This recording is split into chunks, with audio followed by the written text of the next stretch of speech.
Hey, welcome to another episode of Mornings with Movers. Obviously, you know me. I'm Dwyght Mack with Mack's Moving Training and Moving Force. And we have Ryan Marsh again in the building, as always. And he just came back from out of town. So, Ryan, what's going on? What's up, man? It's good to be back home. It's a little bittersweet. It's the end of that conference season, peak season. So it's one of the things where I'm super excited to be back home. I'm glad events are over, but at the same time, like it's only been a couple days. I'm already missed being out there.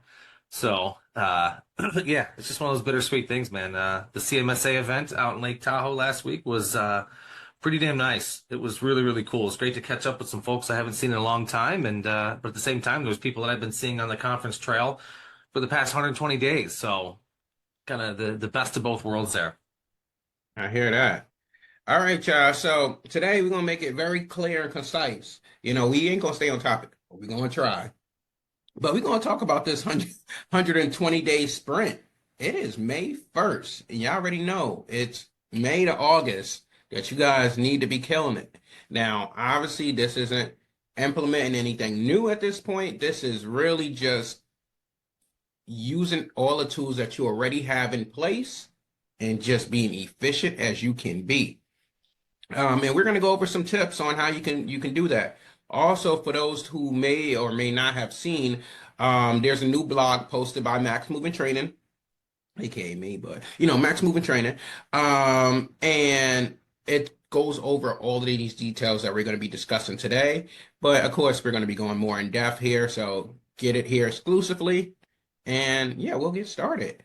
So let's see. With the first tip, we'll say confirm and communicate schedules. Ensure all bookings are confirmed, communicated clearly with clients, double check dates, times, and any special requirements to prevent last minute surprises.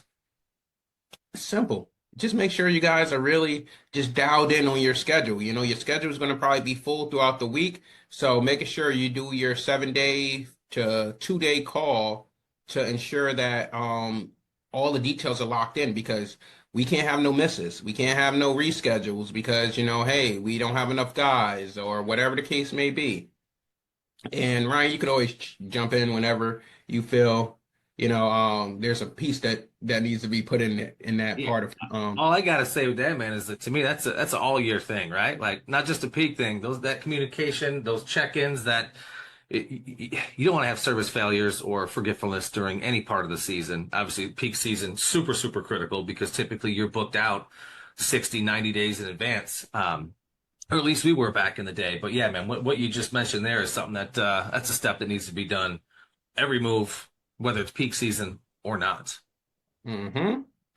All right, so let me check in. And then those that's actually watching, definitely post your questions, because we'll definitely be looking to answer any questions or concerns that you have or address. I got this new weird update on my phone that put all my apps in one page, and I got to scroll, which is super annoying in a sense, but I guess I'll get used to it. Let's see. So, all right.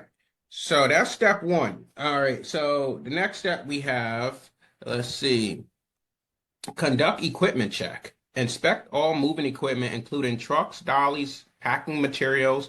Address any maintenance issues now to avoid breakdowns during critical moves. Similar to what Ryan already said, these are things that you should already had in place with your maintenance checklist. Every 3 months or so like that, you're inspecting your trucks to make sure that, preventative maintenance, that these trucks will not break down during this time. We don't need any breakdowns. We don't need any trucks being out of service during these 4 months. And these is when the trucks are going to be running its heaviest throughout the year. So we need to be making sure that we're very profitable, which is the key word to this, being very profitable, because obviously if you're having to go rent trucks and you already have a truck in the yard, you're losing money. Need a last-minute fill-in or facing an unexpected injury among your moving staff? No worries, Moving Force has you covered.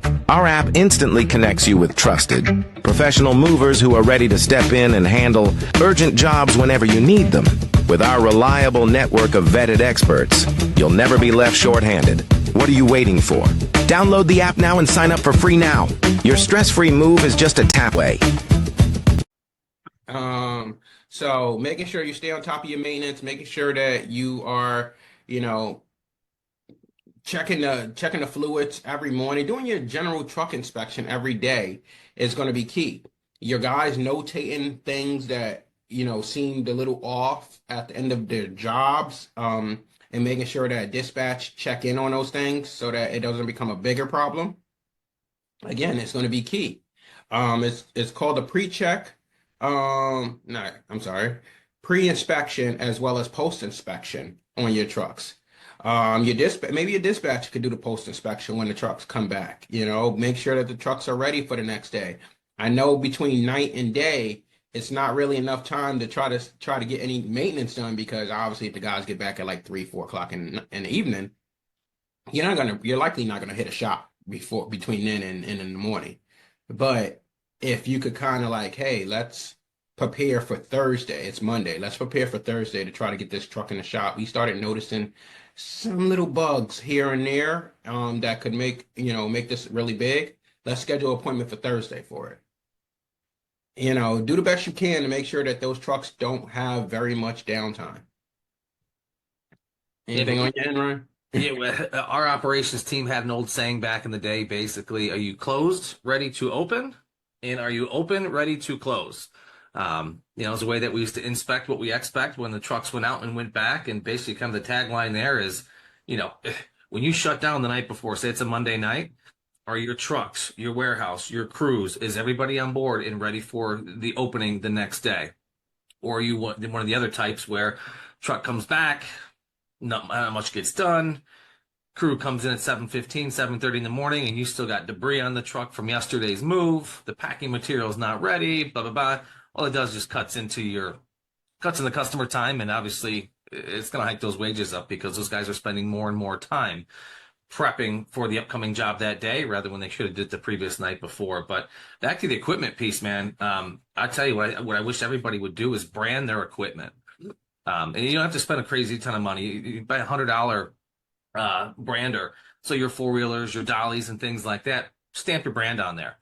We even used to do it with pads. You buy the little tags, you zip them right on there. Because I don't know how many times your guys or even our guys used to leave equipment behind, and we knew we left equipment behind, but then the customer's like, "Oh no, those are my four-wheelers. I had four-wheelers." Well, okay, flip them upside down and let's see if there's that big red N on the bottom or what have you. So it was just a way for us to, one, a little bit more brand awareness, but two, to track our equipment.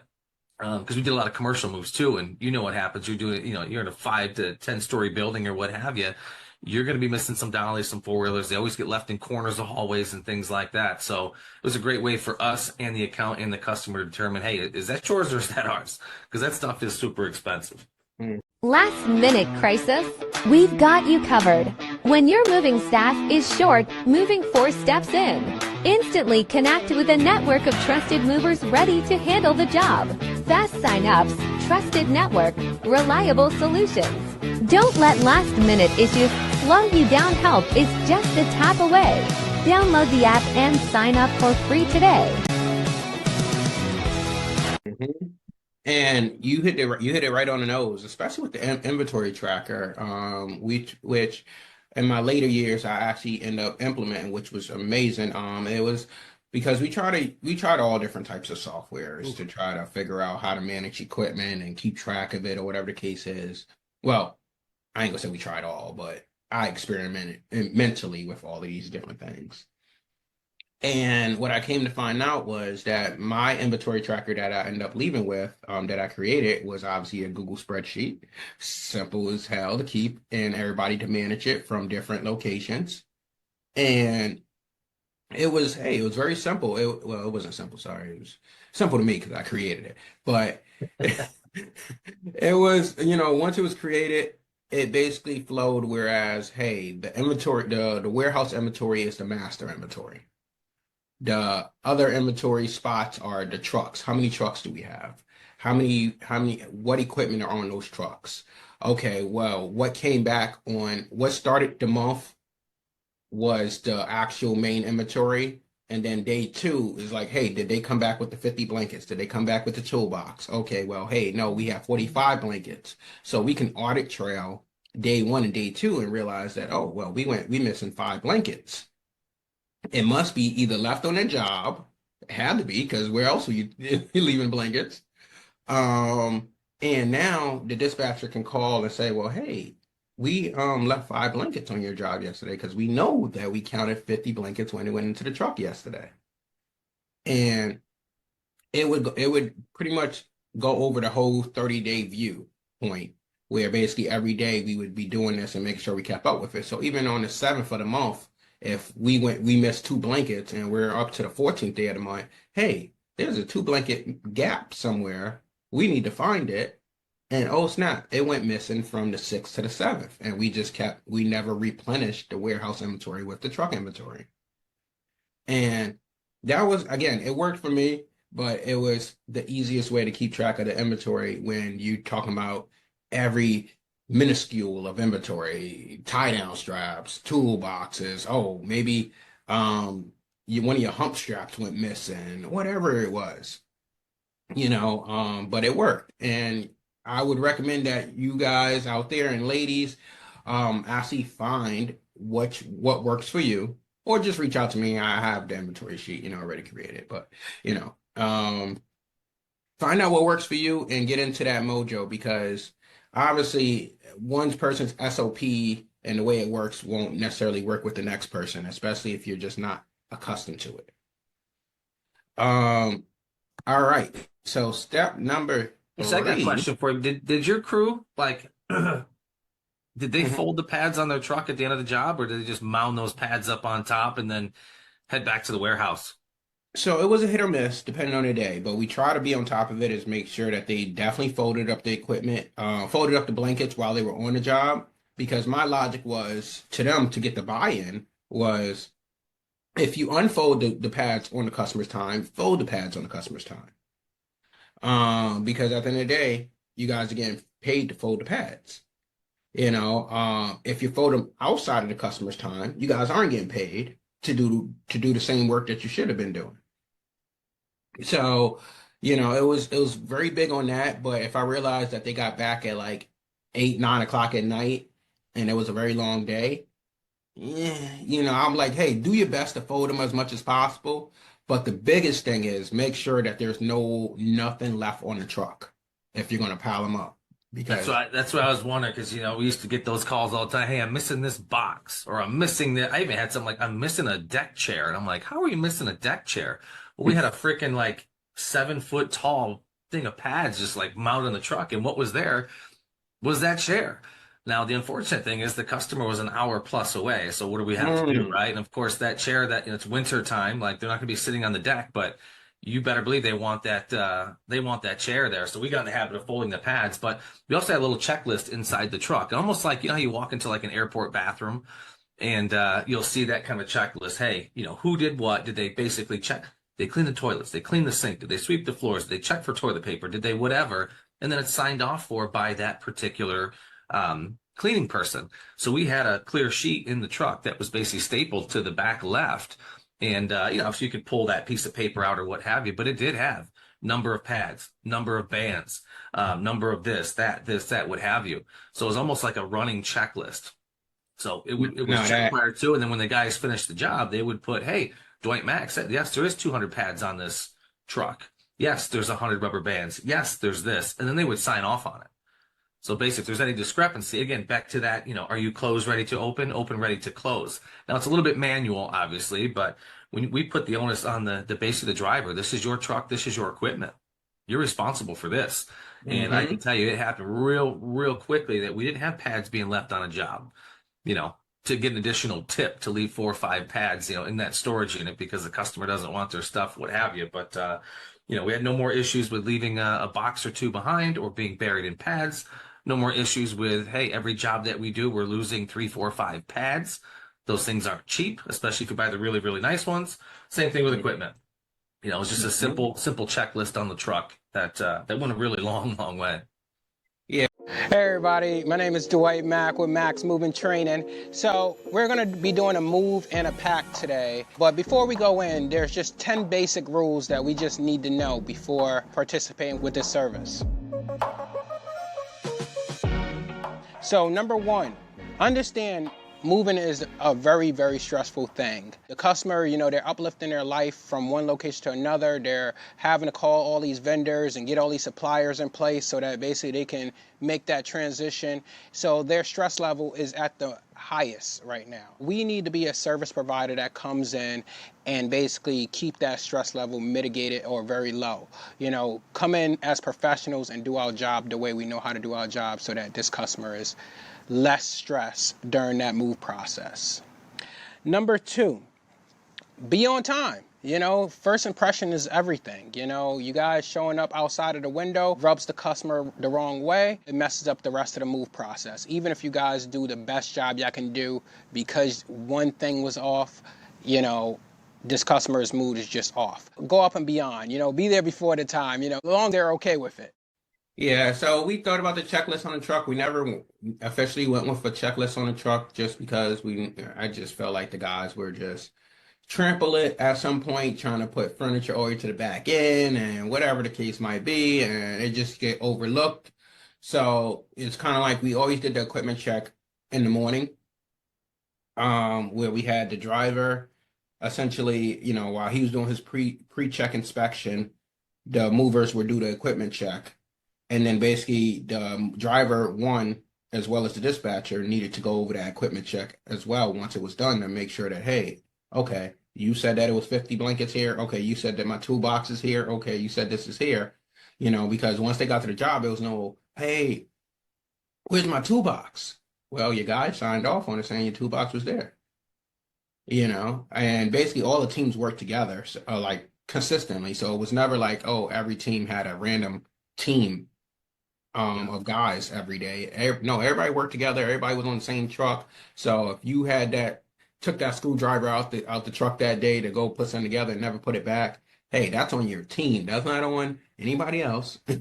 We did some weird. We had in our driver area, we had clear lockers, and inside those clear lockers. So the reason they were clear is you could see what was inside. But that's where all our toolboxes and kits went. Because I can tell you, we bought I don't know how many sets of really nice Dwyght kits. And sets, and what happens after a week or two? They're gone, right? Like, who knows where they are? Are they at the customer's house? Are they here? Or did they go home with Dwyght and his team? Did they go home with Ryan's team? So it was like at the end of the night or beginning of the morning, you could look at those clear lockers and see which toolbox was missing or toolkit was missing. At that point, you could reach out to the driver or the crew and be like, hey, where's that $300 toolkit? Yeah, we did things so weird, man.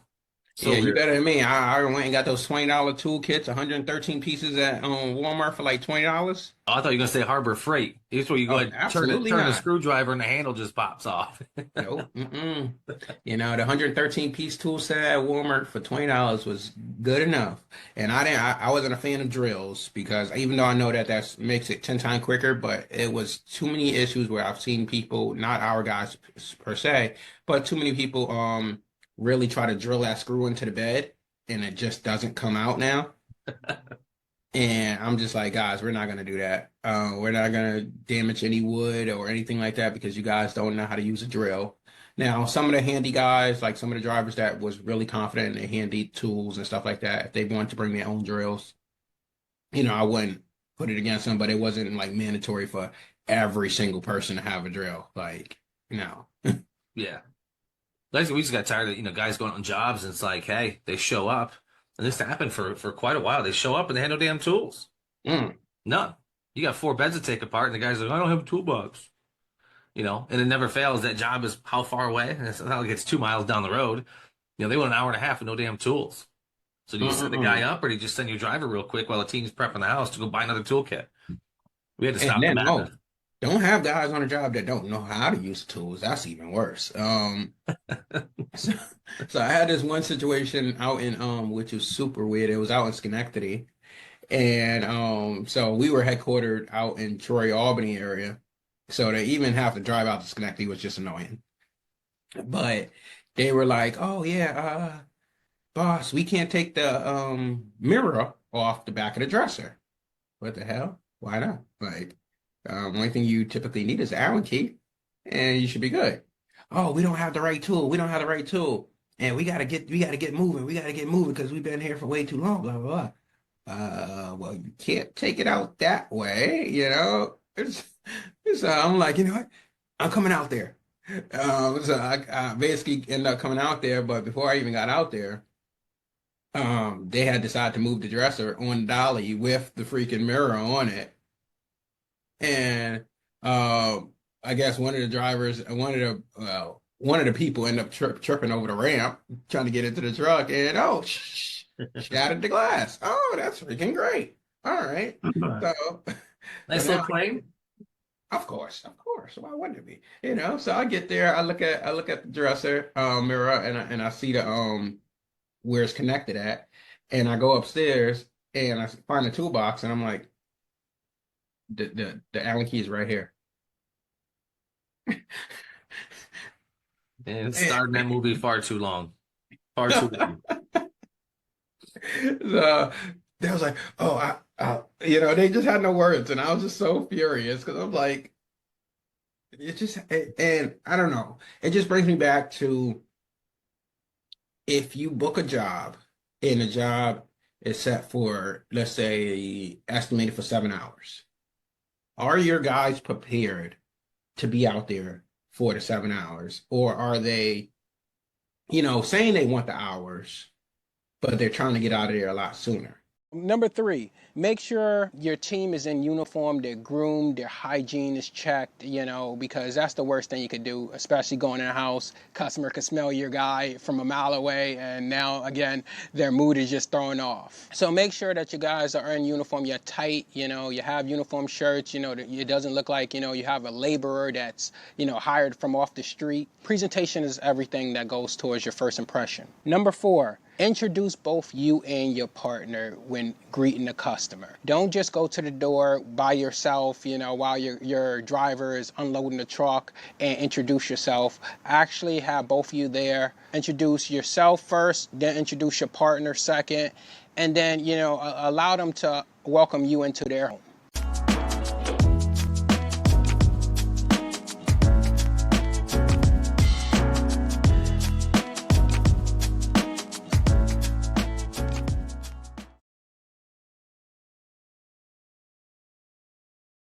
You know, like, do they not want the hours by getting out of there sooner? Like, you know, and it goes to their mental state at the start of the day. And I know you can't really think about their mental state, but it's just like if you book a 7 hour job, you expect the job to go the distance. Another weird thing I did, and I used to catch a lot of flack for this, is anything need to be broken down in the home. When I did that virtual or in-home survey, so if there was a big dining room table that, you know, had 2 sets of legs, which we know we're going to be taking those legs off, now if it was virtual, I'd have the customer pop down and obviously shine their cell phone underneath so I could see, hey, is that Phillips head? Is it this? Is it that? Or is it a potential, particular wrench that we needed? Same thing for beds, back of mirrors, right? I mean, there's not that much that you're taking apart in a customer's home. Typically it's beds, tables, backs of dresser mirrors and things like that. So spending that extra 5 minutes, or even say it's like 8 minutes on a total survey to basically, key in the type of screws for that dresser to take the mirror off, the type of screws or hardware that is going to be needed to take the legs off the table, or that IKEA bed or what have you. And even having like the visual picture of what it looks like was a way that I used to put in my survey notes, which would then transfer over to our operations and dispatch team, which they could then push over to the crew. So they knew going into that job, hey, I'm going to need a Phillips head. I'm going to need one of those, you mentioned it earlier, I still don't know what it's called. Ones that you flip all the keys up. Oh, Allen keys? Yes, Allen key, like, hey, I know we're going to need this, and that. So just to ensure that we had those particular tools, because they should have been in the toolbox, but hey, let's double check, because we could have left an Allen key behind at some point. We could be missing that Phillips head screwdriver. So I always went a little bit above and beyond, just because I never wanted that type of service failure. Or not service failure, but never wanted the crews to show up to a job. Again, back to that, anytime something typically happened like that, it was never close to home, as we all know. That's just kind of the rule of thumb on that one. But Yeah, take the extra time on that survey to find out what type of hardware that you're going to be breaking down and what type of tools that you're going to be needing. Don't assume. Mm-hmm. Especially with some of that new furniture out there, man. I've seen all sorts of things, how these tables come together, and there was one that had big bolts on it. And I don't know if the homeowner did that or Ashley Furniture decided to beef up their nuts and bolts there instead of using screws. But it was a Yeah. huge win for us. It doesn't take that much time. And the Yeah, and customer, like I said, kind of like what piggybacking is one of those things is make sure I get well, and we'll go over this part, but make sure you guys definitely have a bit of rotation. And we've talked about this in the past. You're like, don't put all your 18 guys on all the big jobs starting in the beginning of the week and then not, and in your week you're not being full yet, because you're like, well, hey, I don't have any jobs for Thursday and Friday, but we know we got two truck job Monday and a 6-7 hour job Tuesday that's going to be really profitable. I want my 18 guys on those jobs. And then you get some really big jobs Thursday and Friday of the week or Saturday, and now you're like, well, I need my guys on those jobs. And he's like, well, we're running easily at like 30 hours in 3 days, just saying. right. And now you want us to finish out the rest of the 6 days in a week or whatever the case is. I'd Like, say you're hitting the nail on the head. This, if you want to stop burnout, crew and driver burnout, and you want to stop call-ins quickly, start paying attention to where you're putting what jobs you're putting your crews on. You put Dwight Mack on 3 back-to-back 8,000, 9,000 pound local moves Monday, Tuesday, Wednesday. Dwight's probably burnt the hell out on Thursday. Dwight's probably going to have claims on Thursday because he's tired. Dwight just might call out. I'm just using your name, man. I know you never call out, but mm-mm, mm-mm. yeah, yeah.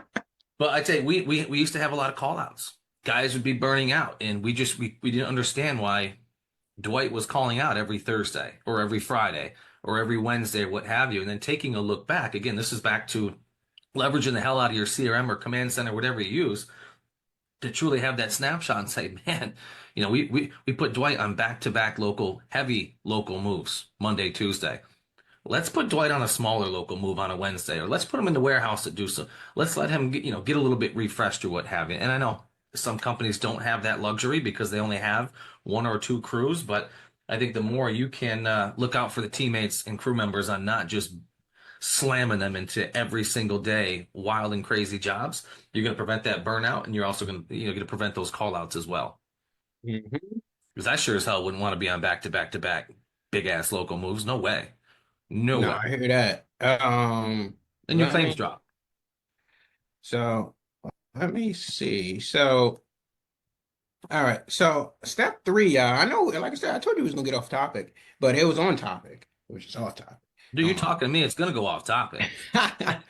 so, number three, optimize crew readiness. Hold brief refresher sessions to reinforce best practices and safety protocols. A well-prepared team can handle the increased workload more effectively. And just to break that down some, make sure that you are transparent with what the guys are getting into today. Ryan hit it on the nose earlier. When he does his walkthrough with the customer and understand what needs to be done, it's these detailed notes that need to be gone over again with your staff.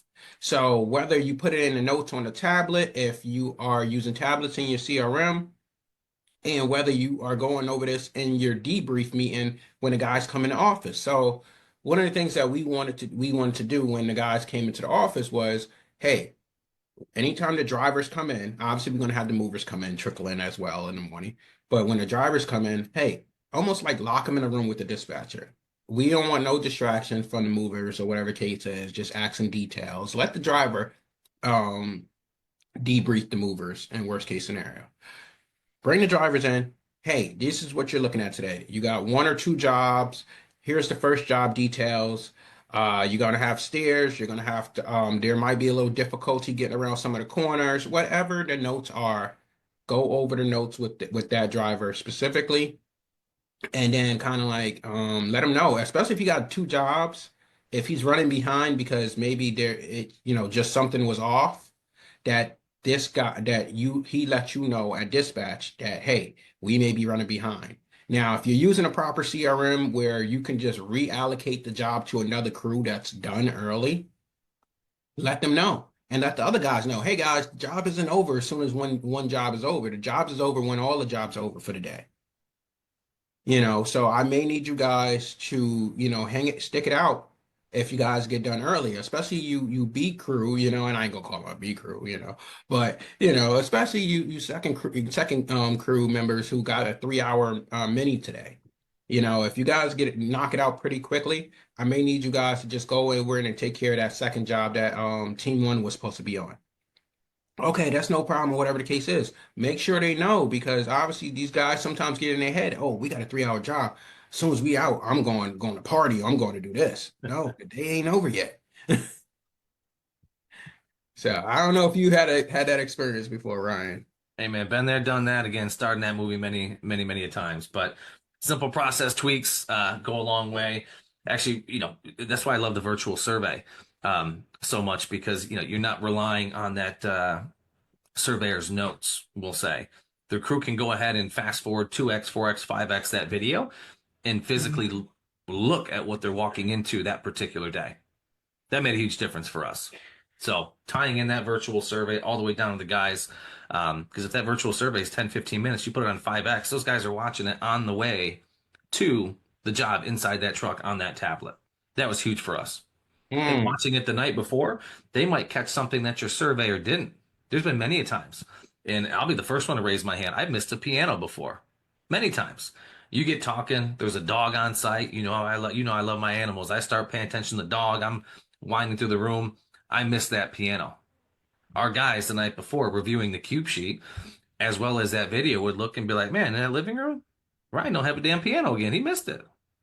So they would basically make that adjustment at that point, not add it to the cube sheet, but bring the proper equipment that was needed and also let me know.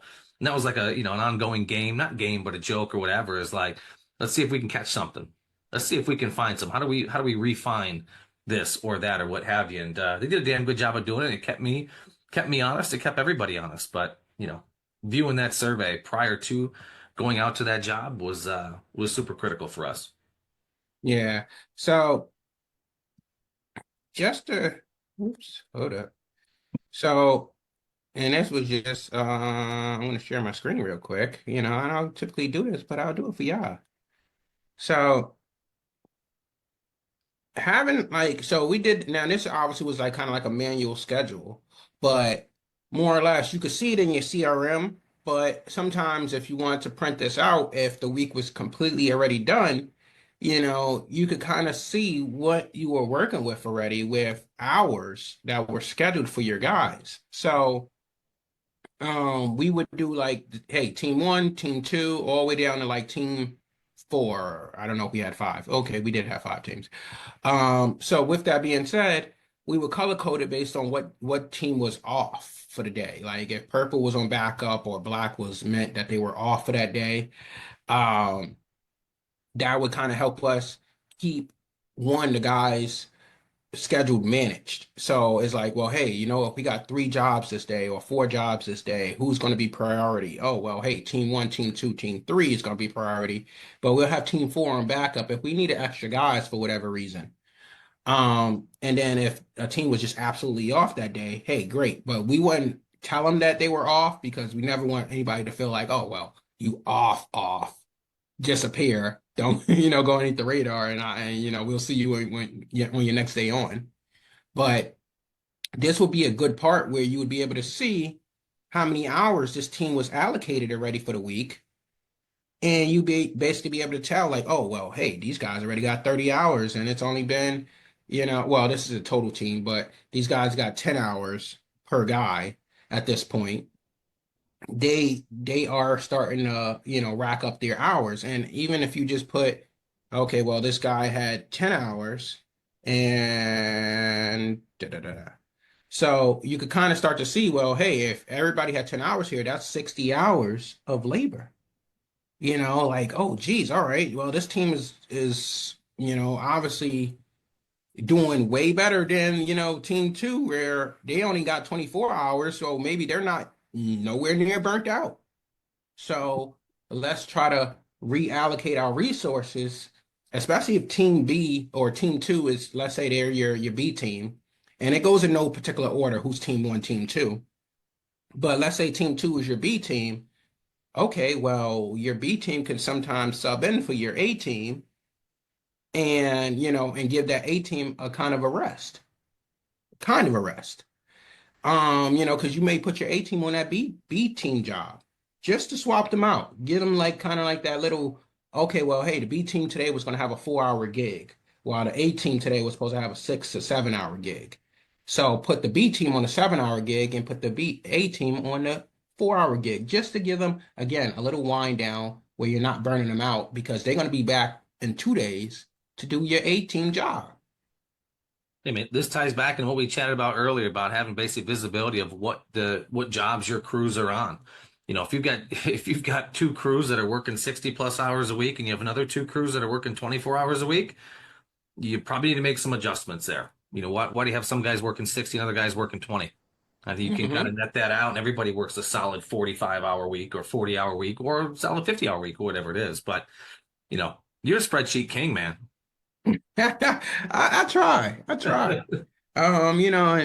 might have to share y'all the inventory sheet depending on our time when we get to it, because that was a good one. But nevertheless, so let's see. So we have step 4, which is streamline your administrative processes. Ensure that all administrative tasks such as invoicing, customer communication are streamlined. Using your CRM properly, you will keep efficiency in your back office operation. So again, this is not the talk of, hey, get Supermove, hey, get Move Pro, any of them amazing CRMs out there. Get whatever CRM you have at this point, utilize it properly, use it in full. Because there's so many tasks and so many things in your CRM that you probably don't even use, that at this point you probably just need to just sit down, take a few days and actually look through your CRM and realize what actual features are there. And spot on, dude. There's so many folks that just underutilize their CRM or their command center or whatever you want to call these things nowadays. But yeah, there's so many other tools inside the walls of those that I see from my side that just even basic things that just aren't being leveraged. Now, whether they don't want to use it or they don't know it's there, two different pieces. But yeah, I would leverage your system to the absolute max.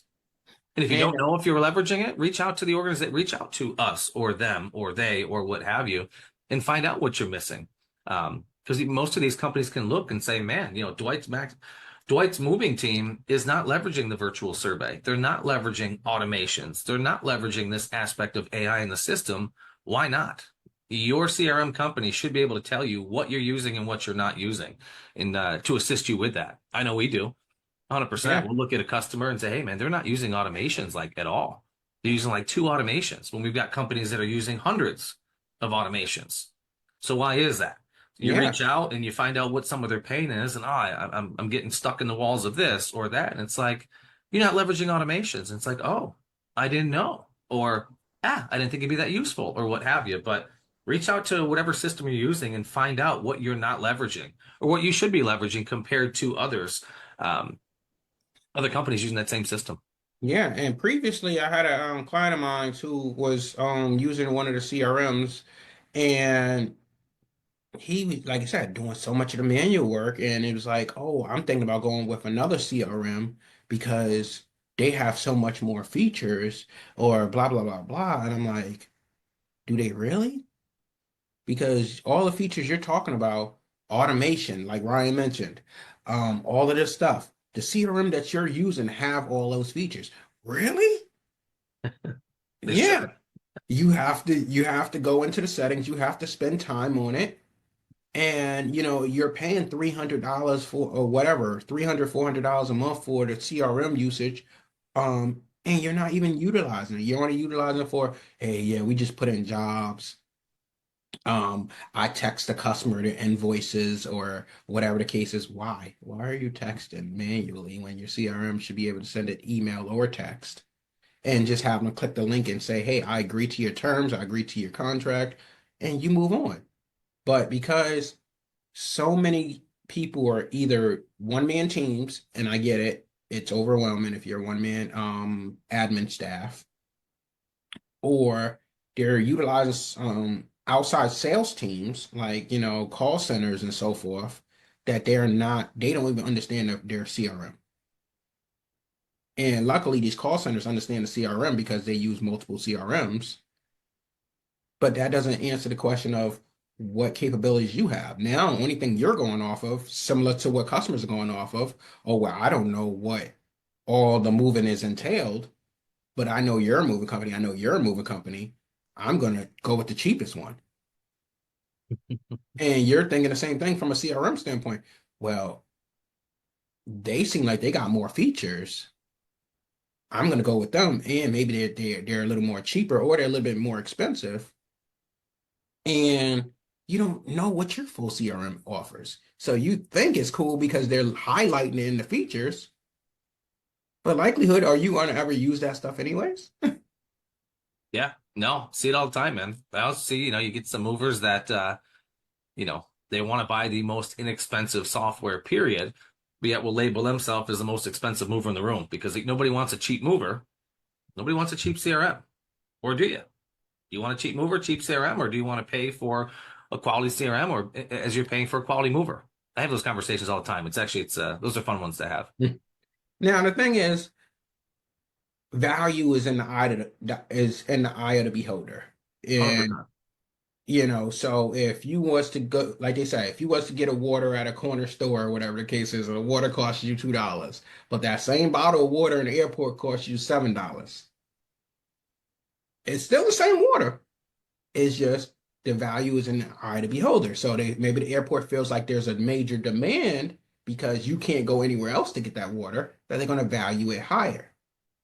So, with that being said, not all CRMs, not all softwares, not all whatever it is out there is going to be worth it because it's more expensive.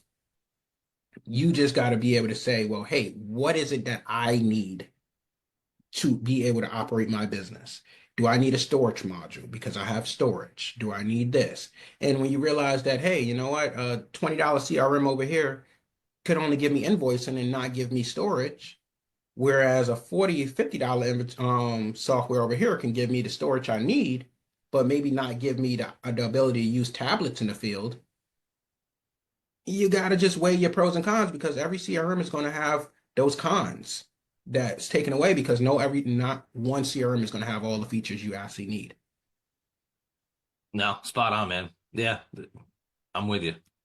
So I went from CRMs that had so many reports that it was beyond me. I'm like, why do I need this? Like, this is too much reporting for me. And then I went to a CRM that had, very little reports. And I was like, geez, but I need at least this report and this report, you know. But again, it was just like juggling it. What could I make work and what is going to work for me? As long as I had a storage module, as long as I had this module, I knew that I can operate and I had my offline reports. So I was good either way. Okay, so now we have the last step, which is monitor workloads and prevent burnout. Keep an eye on employee workload to prevent burnout. Consider rotating staff or adjusting schedules to maintain high energy and morale throughout the season.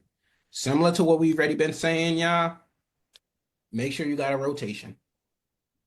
Ain't too much more to hit on that. Make sure you got a rotation, make sure you have backups. So every team, again, I scheduled my guys by team. So every team consisted of like 4 to 5 guys. If we had a four truck day, obviously 4 of the guys would go on there, but 1 guy would be on backup. And there was always a rotation with the guys. Like it wasn't always the same guy on backup. And I paid every one of them, so I wouldn't pay them the whole entire move, especially if he was on backup, but I'll pay you like 2-3 hours from coming in because I wanted all my guys to come in. Hey, come in. You may be going out today if somebody don't know how to show up. Or you may not be going out. If you don't go out, you're still gonna get paid, at least a minimum 2-3 hours just to say, hey, you came in, we paid you. And yes, your profit margins does go down by doing that, but it's a reassurance that you guys are there. We had that 4 hour minimum for our guys. How'd you get away with 2, 3 hours? What you mean? New York State say you could do whatever you want as long as you tell them. All right. I'm gonna make a note for that one. But no, I definitely, yeah, we definitely went from 2 hour minimum to 3 hour minimum. Um, and we wanted to stay in between. We didn't want like obviously with the 4 hour minimum, you're pretty much locking yourself away from studios and one bedroom moves. You're pretty much just saying, hey, I want 2 bedrooms and up. And again, the small customers or the older customers who have the treadmill or just one item that needs to go upstairs in their house to, downstairs is those customers are saying, well, I want to hire you, but I don't want to pay 4 hour minimum. If This you're is if you're paying your guys 4 hour minimum though, that's the part I was talking about in New York. I don't know, that might maybe that's changed now. They said I've been out for 2.5 years, so used to be you had to pay your guys 4 hours as a mini. Even if you brought them in for like a driver's meeting for an hour, like it was a 4 hour clip. That's why we switched. We stopped doing the 2 hour minis and went 4 hour minimum in non-peak and then 6 hour minimum in peak. Again, we were different though. Like Yeah, no, I feel every like I've market's heard. different. If somebody reached out to us about moving a couch, like I was flipping that over to, I'm not going to say their name, but ABC Moving Company or XYZ Moving Company or ship them over to Dwight's Moving Company. Mhm. I felt like I've heard something like that before, especially when they were getting no, no. Where I heard it from was when New York State was arguing with the trucking industry about um working minimum hours and paying the guys for X amount of hours per week, regardless of the fact.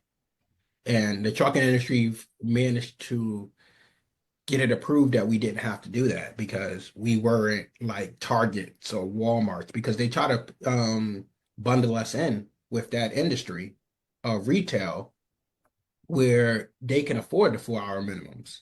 Whereas the trucking companies, if we didn't have work that week, we didn't have work. But, even then, if the job didn't take that long, why are we having to pay 4 hour minimums across the board? That would literally put a lot of moving companies out of business because they knew that they had to pay each guy at least 4 hours per day for how many days that they were scheduled to work. I'm gonna look that up. I'm gonna see if anything's changed, if they made any. Is that yeah? I mean, last I knew, again, it was a while back. It was a 4 hour mini. I had to pay the guys, and we were like tied into like it was like 60 hours before overtime clicked in. Mm. Yeah, no, you good. You don't get no overtime over here. Oh, you at 39, yo, he need to be off for the rest of the week. But we also paid miles. So mileage for us kind of helped us with our overtime percentage as well because the drive to and from the job was all paid by miles. The only thing we were paying it for was really the on book time. Hey, the job started at 9 o'clock, it ended at 1 o'clock. Oh, that's 4 hours. That's what you got plus your mileage. So that ended up working itself out where we can avoid that. Oh well, geez, he was on the clock for 2 hours around the 4 hours. Okay, well that's 6 hours. Okay, now it's going to really start to pile up, and now you got to kind of play with. Do I put him on a 30-minute drive away so that he doesn't go over? So it worked for us. I don't know. No, and many different styles, many different strokes for many different folks, right? I think that's the cool thing about the industry is, hearing how so many companies do things so different to end up hopefully coming up with that same awesome result. That's been kind of the joy of meeting with hundreds. I mean, actually, not even hundreds at this point. It's thousands of moving companies and seeing how they operate, seeing how they dispatch, seeing how they price, seeing Mhm. how they do. And I'm just like, whoa, like so many different really cool ways to do things. But hey, depends on your market, your team, your crews, and I've seen success in many different colors and many different shapes. Yeah, no, you gotta do what works for you, and you'll find your your way. You know, because at the end of the day, we watch so many companies out here that I'm sorry, give me 1 second. Here we go. Um, But to share the screen again, oh yeah, of course, we got another yeah. spreadsheet, folks. Oh yeah, yeah, yeah. Mm-mm. So, see Uh-oh, you froze like this. if this is it. Okay, this is my screen with you guys. Don't mind me. Oh boy. Did I freeze? You did. You were like this for a couple minutes. Oh, oh.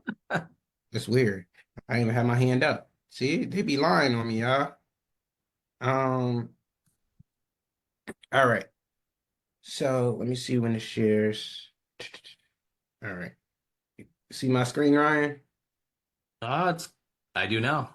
All right, perfect. So this is kind of like the inventory sheet, that I would create it or something like that. And you got to do it on like Google Sheets because if you do it on Google Sheets, everybody can have access to it and make live changes. Um, but we would have, like I said, the master inventory where we knew what was going in, what we had on hand at the beginning of the month. And then we would do it based on trucks. We would title, number the trucks or whatever the case is, and know what was in every truck. And we had essentially three trucks. I'm going to zoom out a little bit. So you had three trucks or so like that. So we knew exactly what we had on hand on the beginning of the month. And let's say on the 6th, we're doing inventory or whatever the case is, and we fall short. Like we do our inventory and let's say 5 was taken out of the blankets or whatever the case is. So on the 9th, we're looking at it and we're like, oh, okay, on the 9th, we have 45 blankets because we should have had 50. So now it's like, okay, well, we still need our 5 blankets, and it tells us how many we need to add. So we would say, okay, let's say we put 5 back into the inventory. So now it goes to 0. And it also comes out of the blanket count up here. So we had 5 that come out of our master inventory. And we can also see that we only have 20 blankets left in our inventory, which now is 15. So we need to reorder, let's say 185, so that we could be back at our minimum of 200. And it was just, again, a way where we kept accuracy by the day of where we went missing and which truck was missing what inventory. So if you were missing 5 pads, so you went on a job on a Monday, Tuesday you do your inventory list, you're 10 pads shy. What do you do? So let's say the knife is Tuesday and you're 10 pads shy, or let's say Monday was the 6th, and you realize that coming off the weekend you were 10 pads shy. So you had 40, and now you do your inventory on Tuesday and you realize that, well, on Tuesday, oops, we go to the 6th, 7th. Tuesday, you realize, hey, you're short 10. I need to put 10 back in inventory. So now you're back at 50. That truck is solid. That truck is good. But you also only have, let's say, obviously, if you was low on pads, you obviously only have 10 pads left in your master inventory. Hopefully, nobody's messing up at that point. So you just need to, one, make sure that you're staying on top of this, or whoever's your purchaser is staying on top of the inventory to make sure that you meet your minimums that you need to keep in your warehouse. And that basically, again, if you had to make up for the 10 pads just for that day, don't forget you need to call that customer and get those 10 pads that's missing.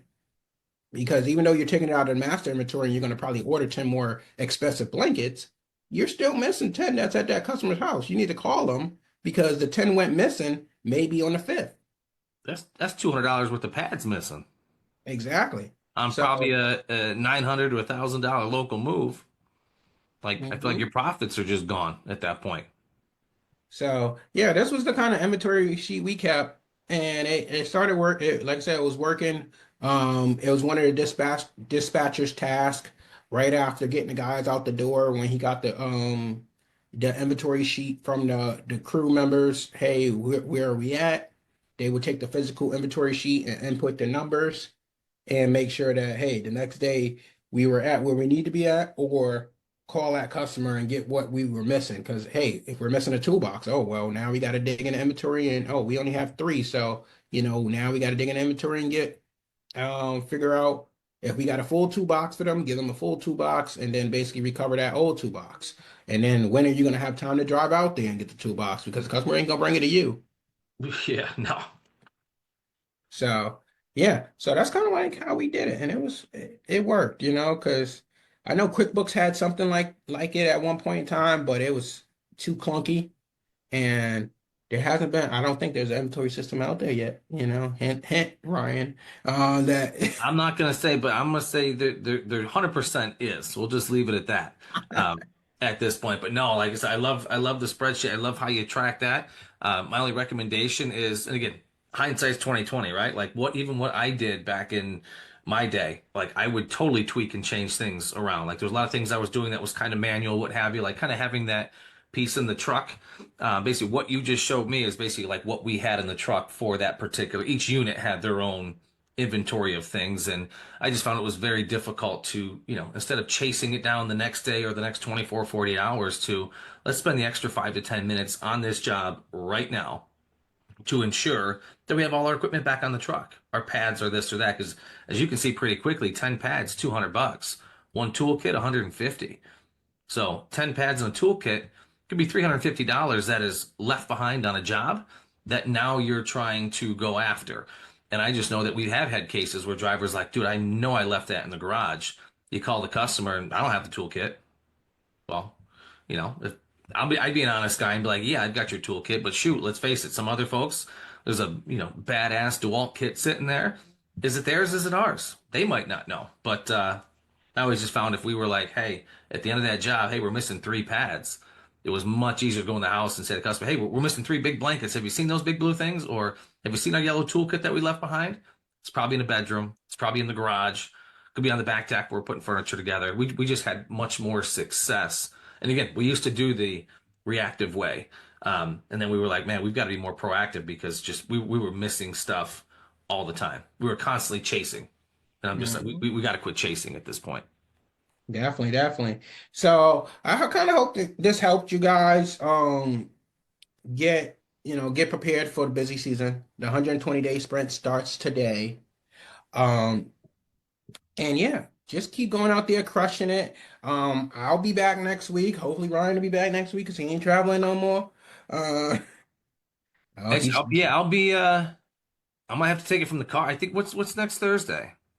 Is that the 8th? I think the 8th, yes. I'm heading to New Jersey in the morning for an outing. I'll take it in the car if you're cool with that, man. Hey, be safe. I'll get one of the things that you hook on your vent that just has your phone like. So, all right, y'all. Y'all keep crushing it and, make it happen. Don't avoid burnout. And we will see y'all next week. All right, y'all.